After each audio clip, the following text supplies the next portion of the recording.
जितने भी इलेक्टेड लोग हैं उनका वर्चुअल वेबिनार करें।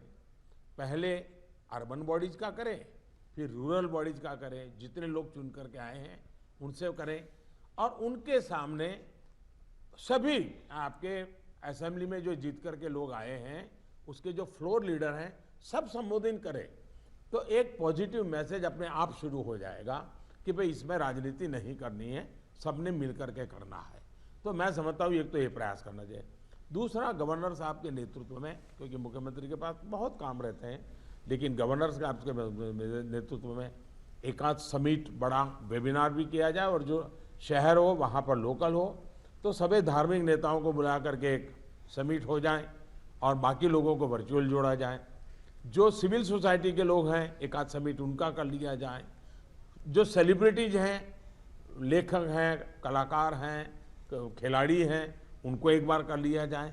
मैं समझता हूं कि ये गवर्नर के माध्यम से इस प्रकार के लगातार भिन्न भिन्न समाजों के लोगों को जोड़ने का एक मूवमेंट चलाया जाए और यही बात कि भाई आप इन प्रोटोकॉल का फॉलो कीजिए, टेस्टिंग पर बल दीजिए। हमारा क्या हुआ है, हम एकदम टेस्टिंग भूल करके वैक्सीन पर चले गए। वैक्सीन जैसे जैसे प्रोडक्ट होगी, जैसे जैसे पहुंचेगी। हमने लड़ाई जीती थी बिना वैक्सीन को। वैक्सीन आएगी कि नहीं आएगी वो भी भरोसा नहीं था, तब हम लड़ाई जीते हैं। तो आज हमें इस प्रकार से भयभीत होने की कोई जरूरत नहीं है, लोगों को भयभीत होने नहीं देना है। अगर हम जिस तरीके से लड़ाई को लड़े थे उसी तरीके से लड़ाई को जीत सकते हैं। और जैसा मैंने कहा, पूरे परिवार लेपट में आ रहे हैं, उसका मूल कारण जो मुझे नजर आता है, फिर भी आप लोग इसको वेरीफाई कीजिए। मैं क्लेम नहीं कर रहा हूं किसी चीज का, मैं सिर्फ अपना ध्यान आकर्षित करता हूं कि एसिम्प्टोमेटिक कारणों से शुरू में परिवार में ये फैल जाता है, फिर अचानक परिवार में जो पहले से बीमार व्यक्ति है या कुछ कठिनाई वाला है वो एकदम से नए संकट में आ जाता है, फिर पूरा परिवार संकट में आ जाता है।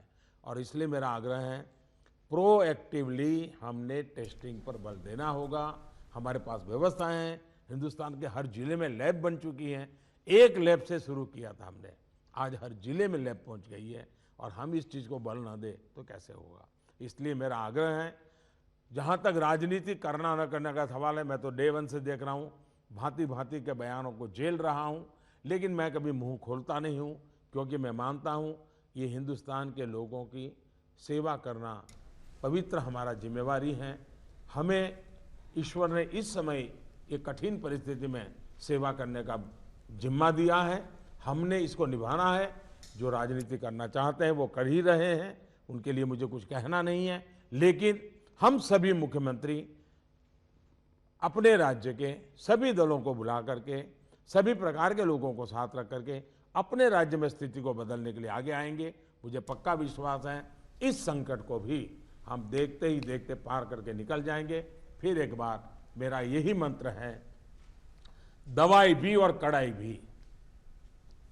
इस विषय में कोई कॉम्प्रोमाइज मत कीजिए जी। मैंने पिछली बार भी कहा था कि आपको जुकाम की दवा ले ली और बाहर बारिश आ रही है, आप कहें मैं छाते का उपयोग नहीं करूंगा, ये नहीं चल सकता है। आपको अगर जुकाम हुआ है, दवाई ली है, ठीक हुए, तो भी अगर बारिश आ रही है तो आपको छाता रखना ही पड़ेगा, रेनकोट पहनना ही पड़ेगा। वैसा ही ये कोरोना एक ऐसी बीमारी है, जैसे हर प्रोटोकॉल में फॉलो करते हैं, इसको भी करना पड़ेगा। और मैं ये कहूँगा कि जैसे हमने पिछली बार कोरोना को नियंत्रित किया था, वैसे ही हम इस बार भी कर लेंगे, मेरा पक्का विश्वास है। और मेरा आप पर भरोसा है, आप अगर इनिशिएटिव लेंगे, चिंता करेंगे और फोकस टेस्टिंग पे कीजिए। वैक्सीनेशन की व्यवस्था एक लंबे कालखंड के लिए है, जो निरंतर चलानी होगी, वो चलाते रहेंगे।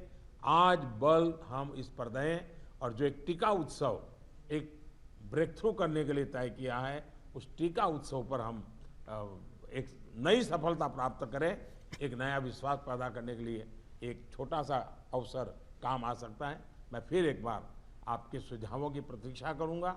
बहुत बहुत धन्यवाद।